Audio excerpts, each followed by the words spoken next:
Alhamdulillah, amin. Wassalatu wassalamu ala ashrafil anbiya'i wal mursalin. Nabiyyina Muhammadin wa ala alihi wa ashabihi ajma'in. Allahumma allimna ma yanfa'una wanfa'na bima 'allamtana wa zidna ilman ya rabbal alamin. Allahumma rizqna ikhlasan niyati fil qawli wal amal. Puji syukur kita panjatkan kehadirat Allah Subhanahu wa taala atas limpahan karunia dan rahmatnya. Allah berikan kita taufik untuk bisa berjumpa kembali dalam kegiatan yang baik, dalam uh, talabul ilmi di hari Jumat ini, atau sudah memasuki hari Sabtu ya kalau di uh, kalender Qamariyah. Kita senantiasa bersyukur kepada Allah Subhanahu wa taala ketika kita Allah mudahkan untuk berjumpa, untuk terikat dengan ilmu, wabil khusus ilmu yang terkait dengan Al-Qur'anul Karim. Selawat dan salam semoga senantiasa terlimpahkan kepada junjungan kita Nabi Agung Muhammad Sallallahu Alaihi Wasallam, pada keluarga, para sahabat, dan orang-orang yang mengikuti jejak langkah mereka hingga yaumil akhir. Kita berharap kita adalah di antara umatnya yang beliau akan jumpai, yang akan beliau banggakan nanti di yaumil akhir. Amin ya rabbal alamin. Karena sebagian dari kita biasanya berdoanya itu ingin mendapatkan syafaat Nabi ya. Memang itu adalah sebetulnya kita jadikan opsi yang terakhir, teman-teman. Kenapa seperti itu? Karena syafaat Nabi itu adalah bagi orang-orang yang dia ini nggak punya amal soleh lain. Nanti di hari akhir itu ada banyak sekali macam-macam syafaat. Ada syafaat dari Al-Quran, ada syafaat dari puasa, ada syafaat dari teman-teman yang soleh, ada syafaat dari syuhada. Nah, nanti ada sebagian umat yang dia ini emang nggak punya siapa-siapa, nggak pernah beramal soleh juga, sering melakukan kemaksiatan, tetapi masih ada iman di dalam hatinya. Ini adalah orang-orang yang mendapatkan syafaat dari Nabi Shallallahu Alaihi Wasallam. Dalam hadis yang sahih, beliau pernah bersabda, "Syafaati li ahlil kabair min ummati." Syafaatku itu diperuntukkan bagi para pelaku dosa besar dari umatku. Nah, maka jangan sampai kita termasuk di antara pelaku dosa besar. Nanti kondisinya orang-orang yang beriman, beramal saleh, istiqamah, itu adalah mereka berkumpul bersama Nabi, bersama keluarga beliau. Jadi nanti ada haudnya Nabi SAW, ada Kautsar. Inna a'tayna kal Kautsar. Sesungguhnya kami berikan engkau al-Kautsar, telaga. Telaga di yaumil akhir yang sumber mata airnya itu dari surga. Nah, di situ orang-orang beriman, orang-orang yang suka beramal saleh, orang-orang yang membersamai sunnah-sunnah Nabi Shallallahu Alaihi Wasallam itu akan dikenali oleh Rasulullah dengan salawatnya, dengan tanda-tanda atharis sujud, tanda-tanda sujudnya berupa wajah yang cerah, kemudian anggota tubuh yang cerah karena sering dipakai untuk berwudu. Nah, nanti orang-orang itu akan dijamu oleh keluarga Nabi Shallallahu Alaihi Wasallam dipimpin oleh Sayyidina Ali bin Abi Thalib, ahli bait beliau, dikasih minuman. Minuman haud ini, minuman dari telaga ini adalah minuman yang tidak akan membuat orang yang telah meminumnya itu merasakan kehausan lagi selama-lamanya. Padahal hari kiamat itu matahari begitu dekat, panas, semua orang kehausan, semua orang panik. Nah, ini ada yang kongko-kongko bersama orang-orang ahli istiqomah. Maka kita berharap kita termasuk yang dikenali oleh Nabi Shallallahu Alaihi Wasallam dan bisa bersama beliau nanti berkumpul di telaganya. Amin, amin, ya rabbal alamin.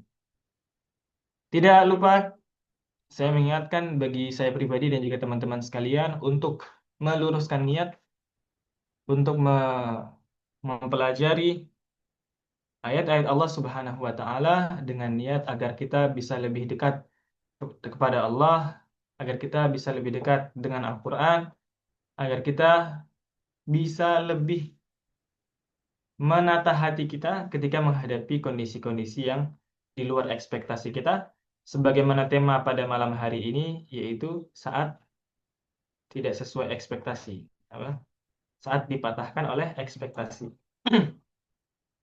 Hadirin yang dimuliakan oleh Allah Subhanahu wa taala, banyak sekali dalam kehidupan kita itu kejadian-kejadian yang di luar prediksi BMKG. Ya, di luar dugaan kita, di luar prediksi gitu ya.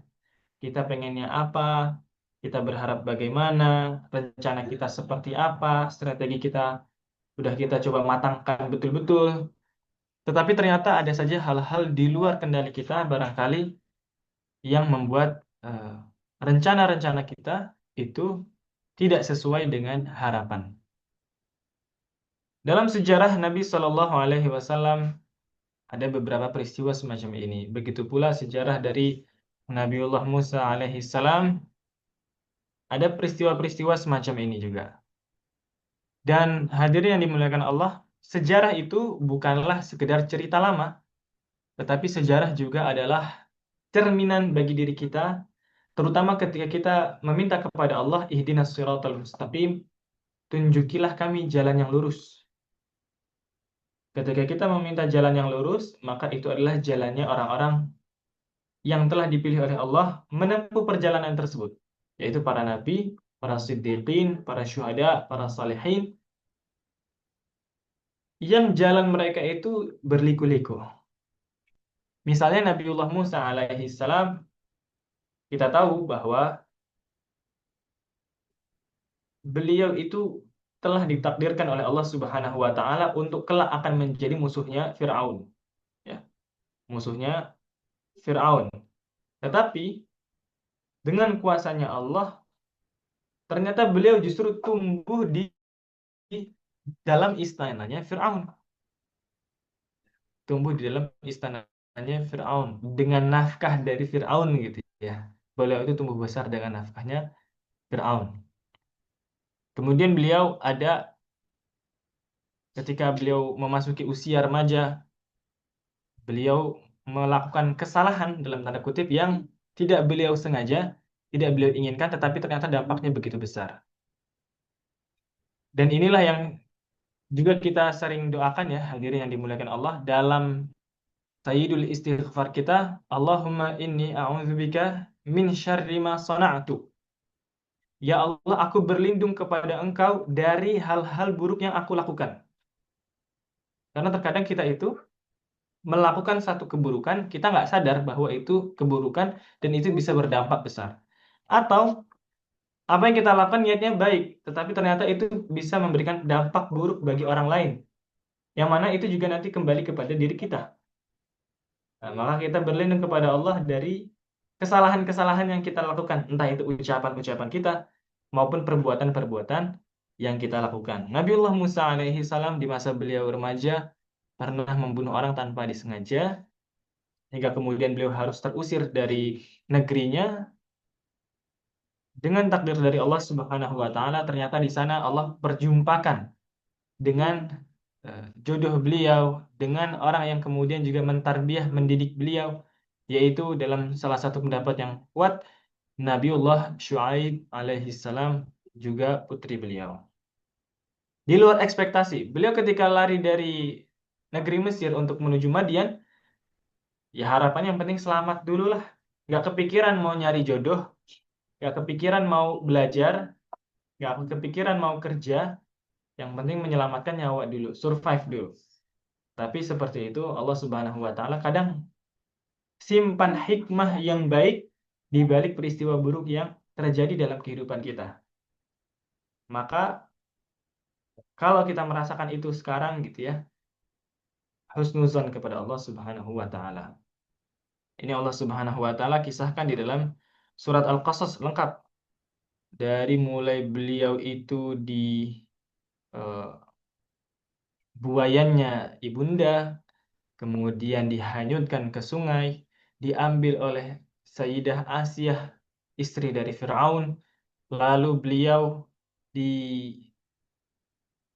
dikembalikan lagi kepada ibunya untuk disusui, terus sampai pada masa-masa di Madian itu Allah perjumpakan dengan jodoh beliau, Lalu ketika Allah Subhanahu wa taala perintahkan untuk berdakwah juga, hadirin yang dimuliakan Allah, kita tahu bahwa tugas utama dan pertamanya Nabiullah Musa alaihi salam itu adalah diutus pada Firaun. Tetapi dengan susah payahnya beliau dalam berdakwah, meminta kepada Allah dengan doa yang kita kenal bersama-sama, Rabbi syrahli sadri wa yassirli amri wahlul 'uqdatam min lisani yafqahu qawli.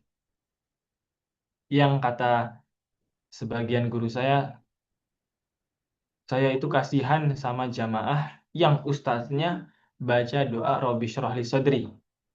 Karena doa ini dulu dipanjatkan oleh Nabi Musa itu ketika mau berjumpa dengan Fir'aun. Jadi seolah-olah jamaah ini Fir'aun gitu ya. Nah, tapi itu lelucon saja ya. Doanya doa baik. Kita minta supaya Allah mudahkan lisan kita dalam menyampaikan. Allah lapangkan dan tenangkan hati kita dan seterusnya. Beliau berdoa seperti itu. Beliau meminta Harun sebagai pendamping beliau. Allah Subhanahu wa taala kasih mukjizat-mukjizat dengan tongkatnya, dengan eh, tangannya yang mengeluarkan cahaya, dengan katak dan juga eh, air sungai Nil yang berubah menjadi darah saat itu. Banyak sekali mukjizat-mukjizat lalu beliau sampaikan kepada Firaun dengan hujah-hujah yang begitu kuat. Tetapi siapa yang akhirnya beriman dengan Nabi Musa? Di luar ekspektasi, di luar prediksi, ternyata yang justru beriman dengan begitu mudahnya melihat mukjizat-mukjizat itu adalah justru penyihir-penyihirnya Firaun. Firaunnya nggak masuk Islam, nggak beriman. Tetapi yang justru beriman adalah penyihir-penyihir dari Firaun. Ini menunjukkan tadi ya, banyak sekali hal-hal di luar ekspektasi, di luar prediksi kita, menunjukkan bahwa kita sebagai manusia itu menjalankan amanah, menjalankan perintah, menjalankan misi. Tetapi nanti hasilnya itu betul-betul ada bagian dari Allah Subhanahu wa taala yang tidak bisa kita ganggu gugat. Kita diamanahi oleh Allah Subhanahu wa taala untuk berdakwah dengan cara yang baik, dengan kalimat yang baik, dengan strategi yang bagus. Akan tetapi, apakah dakwah kita itu sampai kepada orang-orang yang kita target, atau jangan-jangan kita targetnya ke satu pihak gitu ya? Ternyata malah pihak lain yang senang. Misalnya kita niatnya awalnya dakwah untuk anak-anak muda, ternyata yang simpati adalah mbah-mbah gitu. Ya sudah, yang penting kita tadi sudah ikhtiar. Mungkin kita evaluasi lagi, tetapi apa yang sudah terjadi itu tidak perlu untuk kemudian kita sesali. Hadirin yang dimuliakan oleh Allah Subhanahu wa taala, demikian pula yang Allah Subhanahu wa taala ceritakan di dalam surat Al-Anfal ayat yang ke-7 dalam firman Allah Subhanahu wa taala, "Wa idz ya'idukumullahu ihda at-ta'ifataini annaha lakum wa tawadduna anna ghaira dzati syaukati takunu lakum wa yuridullahu an yuhiqqal haqqa bikalimatihi wa yaqta'a dabiral kafirin." Dan ingatlah ketika Allah menjanjikan kepada kamu atau menunjukkan kepada kalian salah satu dari dua golongan yang akan kalian hadapi. Ada dua pasukan, dua kelompok gitu ya yang akan dihadapi oleh kaum muslimin. Wa tawadduna anna ghaira dzati syaukati takunu lakum. Sedangkan yang kamu inginkan adalah yang tidak memiliki kekuatan. Zati syaukah, syaukah itu artinya duri, hadirin yang dimuliakan Allah. Ketika kita dihadapkan dengan dua pilihan, pasti kita akan secara naluri pengen yang lebih mudah. Ya. Dan itu juga yang diharapkan oleh kaum muslimin saat itu bersama Nabi Shallallahu Alaihi Wasallam. Wa yuridullahu ayyuhiqqal haqqa bikalimatihi. Akan tetapi Allah Subhanahu wa taala hendak menunjukkan kebenaran akan ayat-ayatnya. Wa yaqta'a dabiral kafirin, dan memusnahkan orang kafir sampai kepada akar-akarnya orang-orang permusuhan itu. Ini adalah peristiwa Badar, hadirin yang dimuliakan Allah, ketika Nabiullah Muhammad SAW bersama banyak sekali sahabat-sahabat dari Muhajirin dan sebagian dari Ansar melaksanakan ekspedisi Badar. Pada awalnya mereka tidak bermaksud untuk berperang, untuk melakukan perang besar, makanya pasukannya hanya 313. Mereka bermaksud untuk mencegat kafilah dagang Abu Sufyan yang dia diamanahi oleh orang-orang Quraisy untuk mengurus dan memperjualbelikan harta-harta yang ditinggalkan oleh kaum muslimin ketika mereka berhijrah. Maka ketika Nabi mendapatkan kabar bahwa kafilah tersebut baru pulang dari negeri Syam dan akan melewati pesisir Jazirah Arab, Nabi dan para sahabat bermaksud untuk mencegat mereka dan mengambil hak-hak Nabi Shallallahu Alaihi Wasallam. Saat itu Abu Sufyan mendengar bahwa Nabi dan para sahabat ingin mencegat mereka, maka dia mengirim satu utusan ke kota Mekah untuk menyiapkan pasukan yang akan melindungi mereka. Datanglah 1.000 pasukan dengan 100 pasukan berkuda, sedangkan kaum muslimin hanya 2 ekor kuda yang dibawa. Nah, di situ Nabi Shallallahu Alaihi Wasallam dan juga para sahabat awalnya pengennya kepada kafilah dagang Abu Sufyan, tetapi ternyata qadarullah justru kafilah tersebut berhasil lari, berhasil meloloskan diri, malah mereka ketemu dengan 1.000 pasukan ini. Nah, inilah yang dimaksud oleh Allah Subhanahu Wa Taala. Kalian awalnya pengen yang mudah, pengen yang tidak ada rintangannya, tidak ada tantangannya. Tetapi Allah Subhanahu wa taala bermaksud untuk menunjukkan kepada kalian dan juga kepada orang-orang yang belum beriman tentang kebenaran dari ayat-ayatnya. Maka hadirin yang dimuliakan oleh Allah Subhanahu wa taala, ketika kita mengalami fase-fase ini, kita sudah memiliki suatu rencana. Rencananya begitu matang, rencananya kita kira itu akan mudah untuk kita lalui, rencananya seolah-olah akan sangat indah dan bagus kalau itu semua terjadi, tetapi terkadang Allah Subhanahu wa taala dengan jalalnya, dengan keagungannya. Jadi Allah Subhanahu wa taala itu, kata Imam Ibnu Athaillah As-Sakandari, ketika menyikapi doa-doa kita, maka ada 2 sifat Allah Subhanahu wa taala yang Allah Subhanahu wa taala tunjukkan.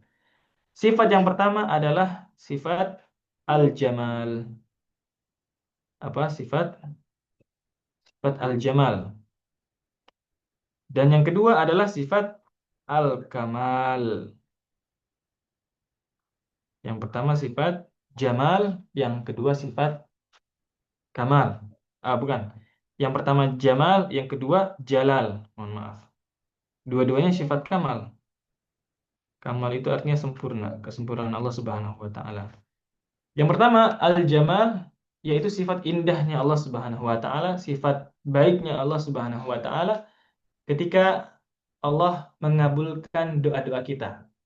Ketika Allah meng-ACC proposal yang kita ajukan kepada Allah. Ya Allah, aku pengen begini ya Allah, aku pengen belajar ini ya Allah, aku pengen rezeki ya Allah, aku pengen kesehatan, supaya aku bisa begini, supaya aku bisa begitu, dan lain sebagainya.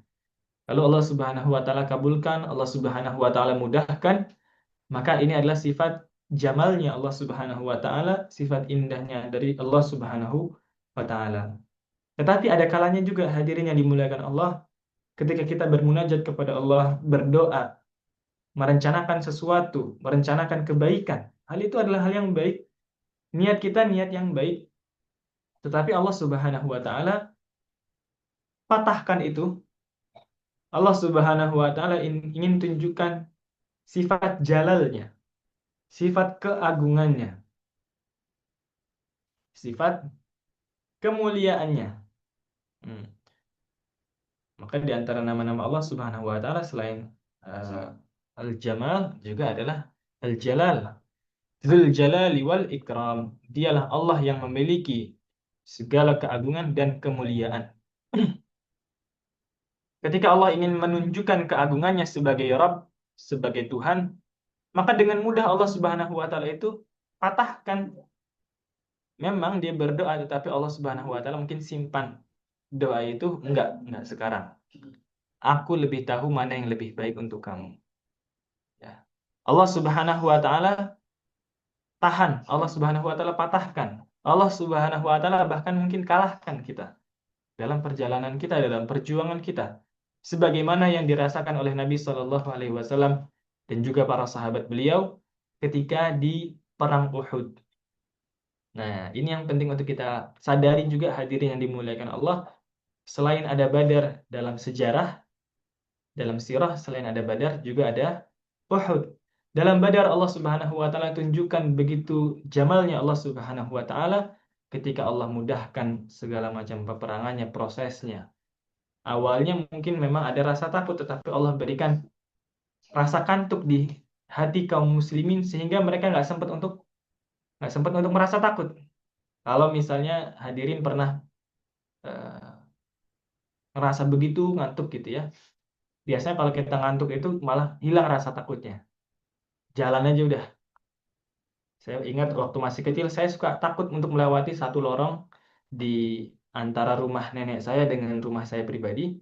Lalu karena waktu itu saya ketiduran di rumah nenek, lalu pengen pulang, bangun dengan begitu kantuk, ya udahlah, udah amat, jalan begitu aja. Nah, itu Allah Subhanahu wa taala juga kasih rasa kantuk kepada Nabi dan para sahabat di ayat yang ke-11 dalam surat Al-Anfal, idh yughashshikumun nu'asa amanatan minhu.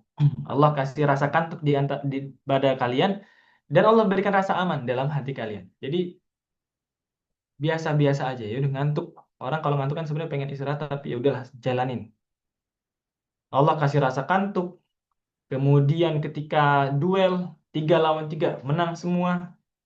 Lalu Allah Subhanahu wa taala dengan kuasanya tewaskan Abu Jahal, Umayyah bin Khalaf, Utbah bin Rabi'ah, Syaibah bin Rabi'ah, tokoh-tokoh besar Quraisy yang disebut sebagai Ahlul Malak, para pimpinan-pimpinan mereka. Inilah yang Allah maksud dalam wa yaqta'a dabiral kafirin. Allah ingin memotong akar-akarnya orang-orang kafir, yaitu Ahlul Malak ini. Allah pengen matikan mereka.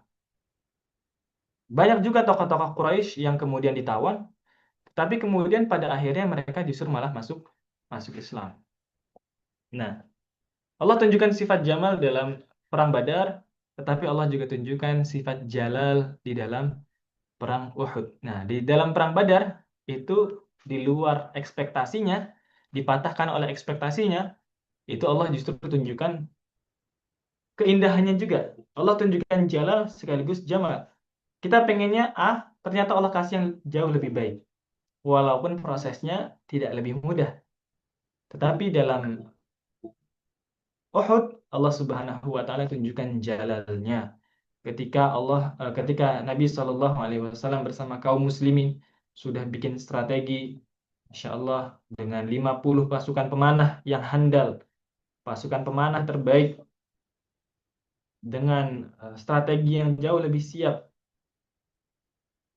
posisinya strategis di Uhud dengan pasukan di bukit dan sebagainya, tapi justru Allah Subhanahu wa taala tunjukkan jalalnya Allah ketika ada sebagian kaum muslimin yang menyelisihi perintah dari Nabi Shallallahu alaihi wasallam. Ini adalah asbab ya. Ini adalah asbab sebab, tetapi pada akhirnya Allah memang ingin menunjukkan jalalnya. Karena memang dari sebelumnya Nabi Shallallahu alaihi wasallam itu telah bermimpi bahwa beliau melihat diri beliau memakai baju perang yang begitu bagus dan kokoh. Lalu beliau juga melihat ada sapi-sapi yang disembelih. Lalu beliau juga melihat ada pedang yang retak. Maka beliau menakwil mimpinya, beliau bercerita kepada para sahabat, baju perang yang kokoh itu adalah Madinah. Lalu sapi-sapi yang tersembelih itu adalah sahabat-sahabat Nabi yang akan syahid. Dan pedang yang retak itu adalah luka-luka yang akan dirasakan oleh Nabi Shallallahu alaihi wasallam dalam peperangan. Maka strategi awalnya dari perang Uhud itu adalah jihad difa, mempertahankan Madinah, di dalam Madinah. Bikin mungkin parit atau benteng dan lain sebagainya. Tetapi para sahabat, sebagian sahabat yang muda-muda yang masih semangat, mengajak untuk keluar saja wahai Rasulullah. Jangan sampai orang-orang kafir mengira bahwa kita itu takut. Ini adalah bagian dari musyawarah, bukan yang menyebabkan kekalahan. Yang menyebabkan kekalahan adalah tadi ketika ada orang-orang yang menyelisihi perintah Nabi Shallallahu Alaihi Wasallam, meninggalkan pos dan juga amanah mereka. Nah, di situ Allah Subhanahu Wa Taala tunjukkan jalal, keagungannya Allah Subhanahu Wa Taala bahwa Dia adalah Rabb. Kalau misalnya seluruh doa kita, seluruh ekspektasi kita itu semuanya lancar, berhasil, maka yang namanya manusia itu kalau semuanya kok berhasil, semuanya kok sukses, biasanya dia akan cenderung baghaw fil ardh. Dia akan merasa paling hebat, paling kuat, paling pinter, paling bisa segalanya. Nah, ini yang Allah Subhanahu wa taala tidak kehendaki. Apalagi saat itu ketika pasca Badar banyak orang-orang yang ingin ndompleng, kata orang Jawa, elu-elu, ikut-ikutan. Oh, ini kaum muslimin berhasil mengalahkan orang-orang Quraisy. Padahal Quraisy ini adalah salah satu suku yang paling hebat juga, paling mulia. Nasabnya kuat, pasukan-pasukannya kuat, hebat. Akhirnya banyak orang-orang yang ikut, tetapi mereka tidak tulus. Maka di dalam Uhud itu Allah Subhanahu wa taala liyumahhisallahu alladhina amanu wa yamhaqal kafirin. Allah pengen memurnikan mana orang-orang yang beriman dan mana orang-orang yang kafir, dipisahkan. Liyamizallahu al-khabitha minat thayyib. Allah menghendaki pembedaan antara yang khabith dan yang thayyib. Orang yang hatinya lurus, niatnya benar, dan orang yang tadi masih keruh di dalam hati dan juga niat-niat mereka ketika berislam maupun juga ketika berjihad. Ada harapan yang kemudian Allah Subhanahu wa taala patahkan, ada ekspektasi yang kemudian Allah Subhanahu wa taala matikan seperti itu, tetapi Allah Subhanahu wa taala pasti akan selalu simpan kebaikan-kebaikan dan juga hikmah dalam setiap peristiwa-peristiwanya, tergantung bagaimana kita dalam introspeksi, dalam evaluasi, dalam memperbaiki diri. Saya tadi menemukan ada salah satu eksperimen saya lihat di Facebook gitu ya. Jadi ada uh, peneliti yang mereka ingin melihat bagaimana sih respon orang itu atau makhluk itu, terutama manusia ya, dalam ilmu biologi itu kan yang dekat dengan manusia, Gitu mulai ya dari kok. Oh pikirnya ini Umi. maupun apa ya, struktur tubuh. Wallahu alam. Cuman biasanya kalau penelitian-penelitian itu adalah pakai tikus ya, pakai tikus.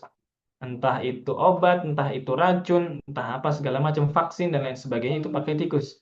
Banyak juga penelitian-penelitian tentang sosial itu juga pakai binatang tikus.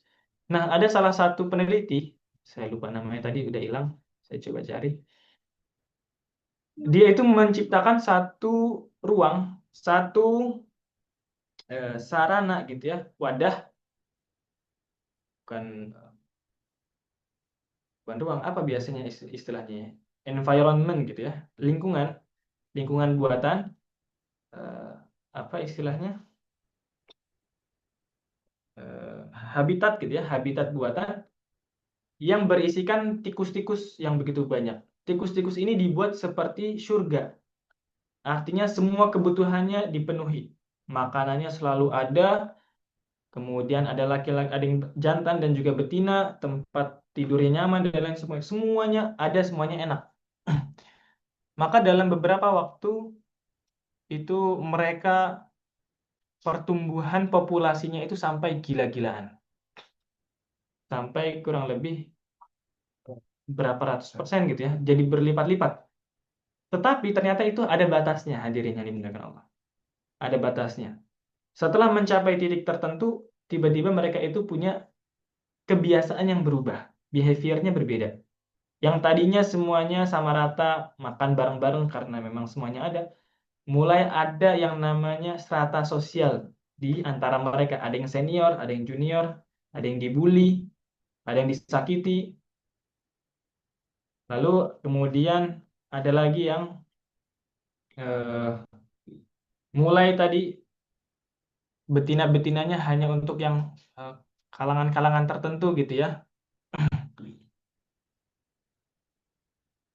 Lalu setelah semakin lama mulai ada kebiasaan-kebiasaan buruk yang terkait juga dengan eh, homoseks. Mohon maaf. Mulai ada homoseks di antara mereka, kemudian ada lagi kanibalisme, pokoknya macam-macam. Nah, ini yang kadang bisa menjadi bahaya juga bagi kita ketika semua-mua yang kita mau itu ada di dunia ini. Padahal kita masih memiliki hawa nafsu, kita bisa punya ego, kita kadang sombong, kadang kita riya, kadang kita ujub, dan lain sebagainya. Maka kalau misalnya ada ekspektasi-ekspektasi kita yang Allah Subhanahu wa Ta'ala patahkan, ada harapan-harapan yang nggak sesuai dengan rencana dan lain sebagainya, boleh jadi itu memang jauh lebih baik pada diri kita, jauh lebih baik untuk hati kita daripada ketika semuanya itu lancar-lancar saja. Allah Subhanahu wa Ta'ala berfirman di dalam surat Asy-Syura ayat ke-27, Bismillahirrahmanirrahim. Walau basatallahu rizqa li'ibadihi labaghaw fil ard walakinnallaha yunazzilu biqadarin ma yasha. Innahu bi'ibadihi khabirum basir. Masya Allah. Seandainya Allah Subhanahu wa Ta'ala bentangkan rizki bagi hamba-hambanya, semuanya ada, semua keinginannya tercapai, semua yang diharapkan lancar semuanya, niscaya mereka akan berbuat kerusakan di muka bumi. Niscaya mereka akan melampaui batas di muka bumi. Itu tadi sama seperti yang eksperimen pada tikus-tikus itu. Secara realnya, secara kasat mata itu kelihatan. Awalnya semuanya rukun, awalnya berbagi, awalnya populasinya meningkat, segala macam. Ternyata tapi ada batasnya. Kalau itu terus-menerus terjadi, hadirin yang dimuliakan Allah, justru mulai ada penyimpangan-penyimpangan. Ada tindakan-tindakan melampaui batas. Baik itu dalam secara individu, kitanya merasa lebih sombong, lebih senior, lebih hebat, lebih pintar daripada orang lain, lantas kita merendahkan orang lain, membuli orang lain, meremehkan orang lain, sampai kemudian ada tindakan-tindakan yang juga eh, sifat melampaui batasnya ini dalam sosial, misalnya tadi nauzubillah mulai ada apa namanya fantasi seksual yang misalnya berbeda, nggak puas dengan apa yang Allah Subhanahu Wa Taala berikan. Karena memang manusia ini ada hawa nafsunya, Allah titipkan hawa nafsu. Dan Allah Subhanahu Wa Taala berfirman, tetapi oleh karenanya Allah menurunkan dengan ukuran yang Dia kehendaki, yaitu menurunkan rezeki. Makanya Allah Subhanahu Wa Taala kasih rezeki kita itu bertahap, gitu ya, sedikit demi sedikit, supaya kita merasakan usaha, supaya kita mensyukuri apa yang Allah Subhanahu Wa Taala beri, banyaknya maupun sedikitnya, supaya kita mengambil pelajaran, supaya kita bisa menakar kapan harus ini, kapan harus itu, supaya kita banyak mengambil pelajaran, nggak merasa sombong. Seandainya Allah misalnya akan langsung kasih seluruh rezeki kita dalam hidup, dikasih ketika kita masih misalnya baru akil balik. Nah, kamu sudah akil balik, sudah dewasa, dikasih misalnya jatah rezeki kita misalnya 10 miliar. Lalu langsung tuh masih muda 10 miliar. Barangkali 5 tahun langsung habis, 10 tahun langsung habis. Misalnya kita akil balik 14 tahun, 25 tahun udah habis. Karena kita pengen, oh seneng bisa buat ini, buat itu, dan lain sebagainya. Nggak belajar. Atau kita merasa lebih kaya, lebih hebat daripada orang lain. Tetapi kemudian Allah kasih sedikit demi sedikit. uh, Biqadar. Dengan kadar, dengan ukuran yang Allah Subhanahu wa Ta'ala kehendaki. Innahu bi'ibadihi khabirum basir. Sesungguhnya Allah kepada kita, kepada hamba-hambanya, itu maha teliti dan maha melihat. Allah tahu apa yang terbaik buat kita sekarang. Allah tahu apa yang terbaik untuk kita di masa yang lalu dan juga di masa yang akan datang. Maka sikap kita adalah senantiasa berusaha untuk menjadi baik dalam setiap kondisi yang Allah Subhanahu wa taala tetapkan. Kalau Allah kasih kelapangan, kita syukur, kita berbagi kepada sesama. Ketika Allah Subhanahu wa taala kasih sempit, maka kita bersabar, kita gunakan nikmat yang Allah Subhanahu wa taala berikan itu untuk kesyukuran, untuk kebaikan semaksimal yang bisa kita lakukan. Sebagaimana Allah Subhanahu, karena terkadang Allah Subhanahu wa taala itu menyimpan rahmatnya, kasih sayangnya dalam ujian-ujian yang kita hadapi. Ya, Allah menyebutkan di dalam surat Yusuf, nusibu bi rahmatina man nasya. Nusibu dari kata asaba yusibu. Asaba yusibu itu dari kata sawab. Sawab itu artinya benar. Kalau saya pernah mendengar penjelasan, asaba yusibu itu seperti tepat ketika seseorang itu menarik anak panah, lalu anak panahnya itu meluncur tepat pada sasaran, itu adalah asab, shawab. Ketika kita menjawab jawabannya benar, jawaban kita shawab. Kalau salah, khata. Nah, biasanya asaba yusibu itu Allah Subhanahu wa taala taruh dalam konteks musibah. Musibah itu juga adalah dari kata asaba yusibu itu tadi. Dalam konteks sulit gitu ya. Tetapi dalam kisahnya Nabiullah Yusuf, Allah pakai diksi asaba yusibu ini, nusibu birahmatina man nasya. Kami timpakan rahmat kami pada orang-orang yang kami kehendaki. Jadi dalam konteksnya Nabiullah Yusuf, segala macam musibah dalam tanda kutip yang beliau rasakan dari kecil, pembuliannya, beliau diusir dari keluarganya, dipisahkan dari saudara-saudaranya, saudara-saudaranya dengki sama beliau, akhirnya jangan di sini, dia diusir aja, dijual. Kemudian mengalami fase-fase ketika beliau remaja, dilecehkan, lalu beliau dikriminalisasi, beliau dipenjara, kriminalisasinya tapi nggak dikasih abolisi ya. Nah, abolisinya ini pas terakhir. Kata Allah Subhanahu wa taala, itu adalah rahmat kami.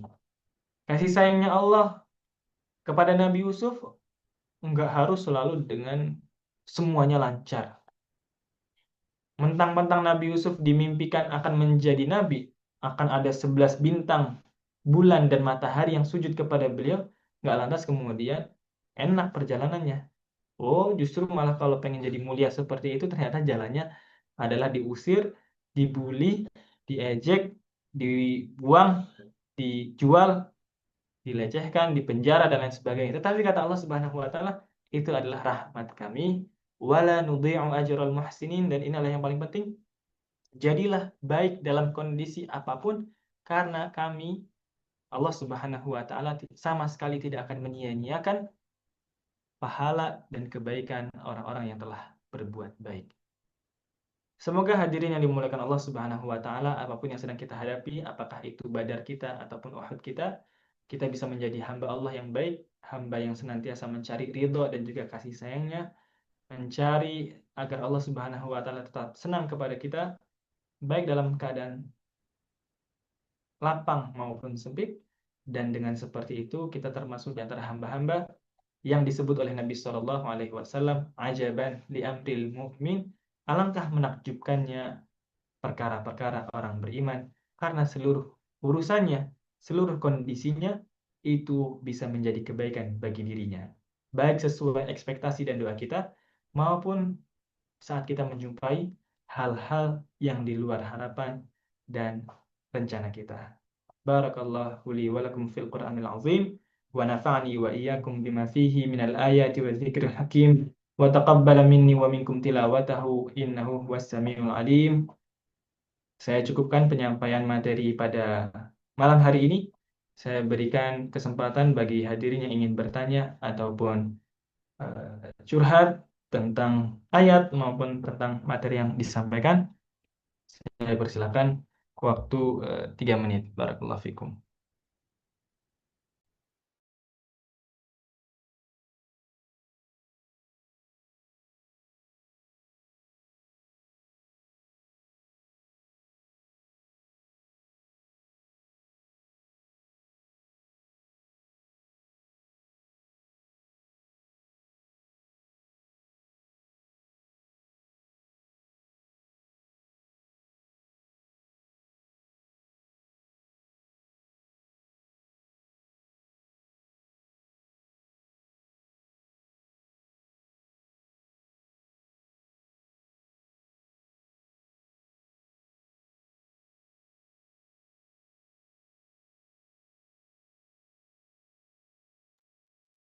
Pertanyaannya boleh disampaikan lewat tulisan ataupun lewat suara langsung bagi teman-teman yang ingin menyampaikan. Dipersilakan.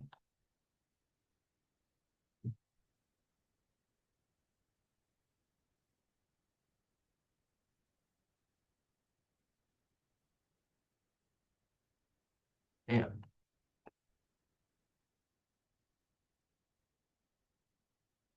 Kira-kira bagaimana agar kita menjadi ahli syukur? Ini pernah sempat kita bahas ya dahulu tentang bagaimana Nabiullah Nuh alaihi salam Allah sebut sebagai abdan syakura, sebagai hamba yang pandai bersyukur. Kata Ibnu Abbas kalau tidak salah, beliau itu ketika makan maka beliau bersyukur dengan makanan yang Allah beri. Minum, alhamdulillah bersyukur kepada Allah Subhanahu wa taala. Punya pakaian dipakai dengan penuh kesyukuran. Punya alas kaki dipakai juga dengan bersyukur kepada Allah. Bismillah, alhamdulillah. Seperti itu. Nabi SAW pernah dalam salah satu peristiwa ketika beliau makan-makan bersama Abu Bakar, bersama Umar dan juga Abu Ayyub Al-Ansari, beliau itu eh, makan kambing saat itu. Lalu beliau berkata, Wallahi, walladhi nafsi Muhammadin biyadih, demi zat yang jiwa Muhammad itu berada dalam kuasanya, latus alunna yauma idzin anin na'im.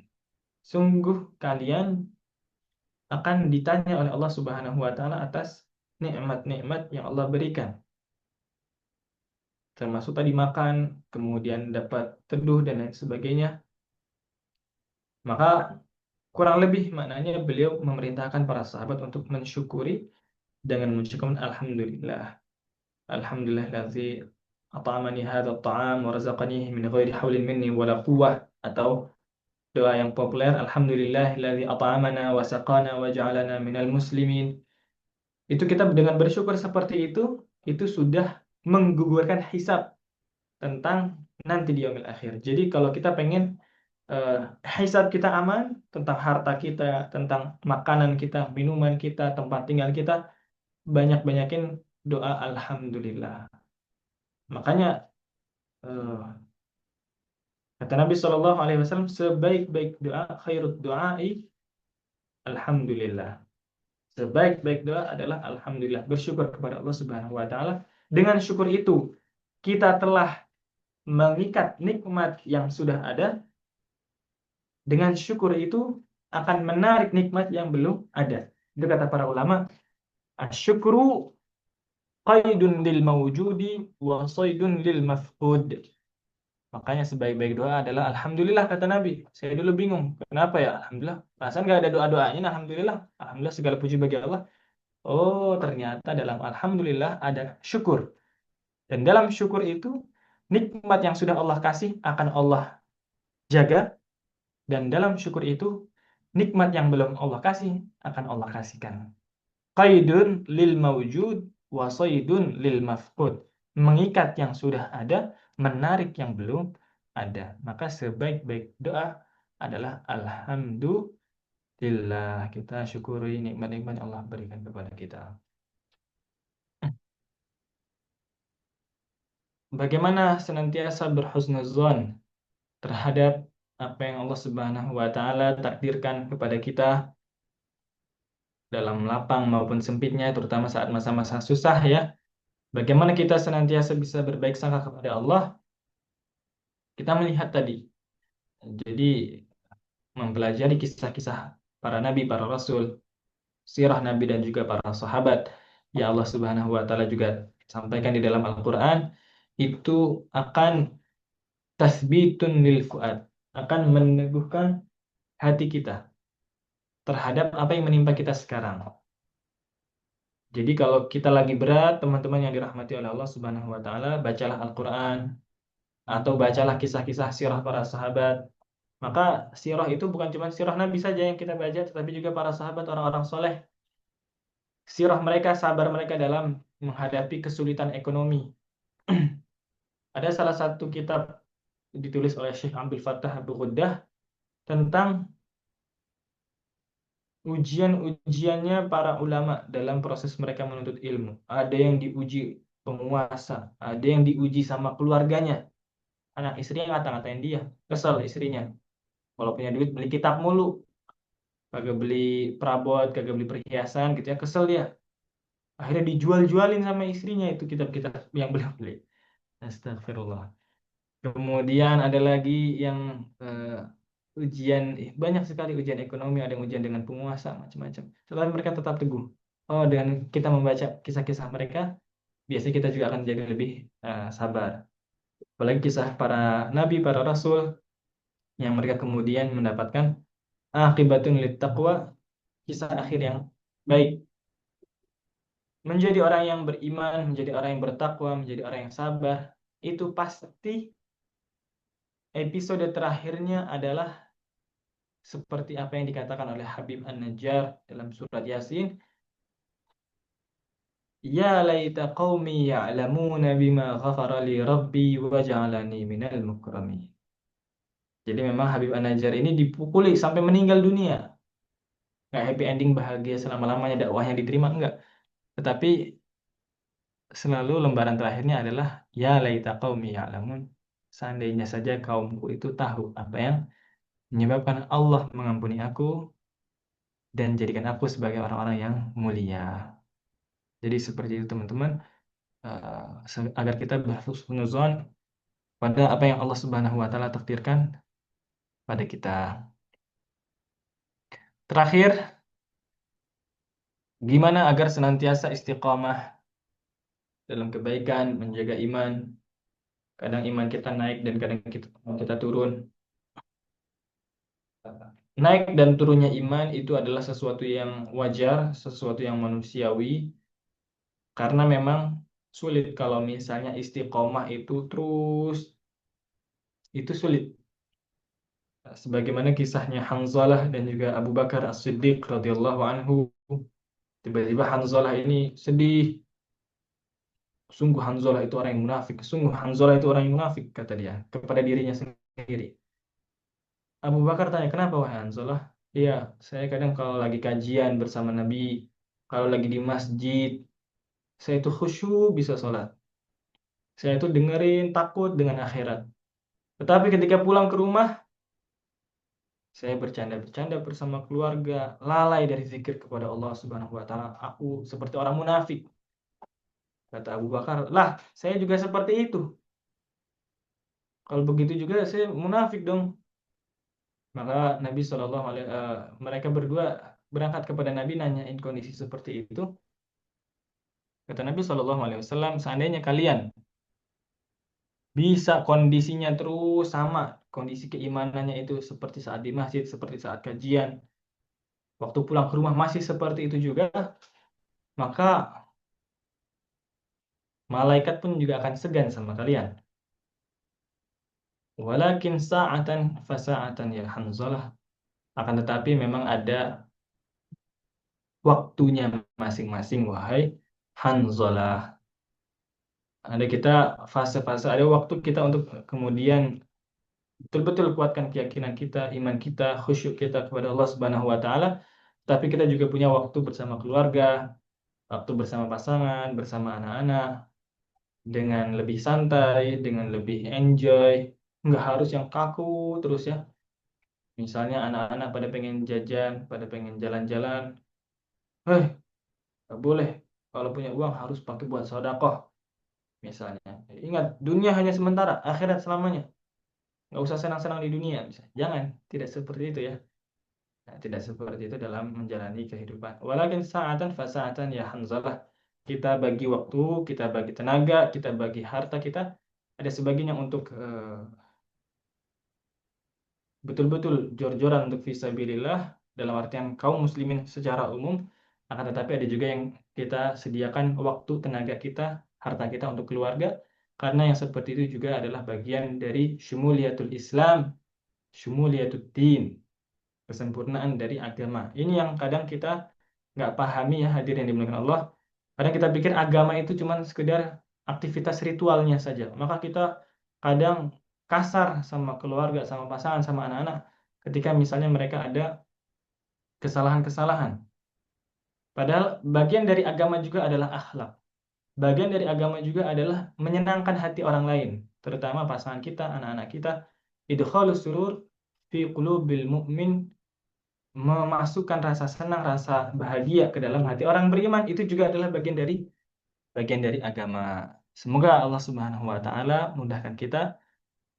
Sebetulnya kadang kita itu mengira meninggalkan amal soleh gitu ya. Kalau nggak begini berarti aku nggak soleh. Bukan.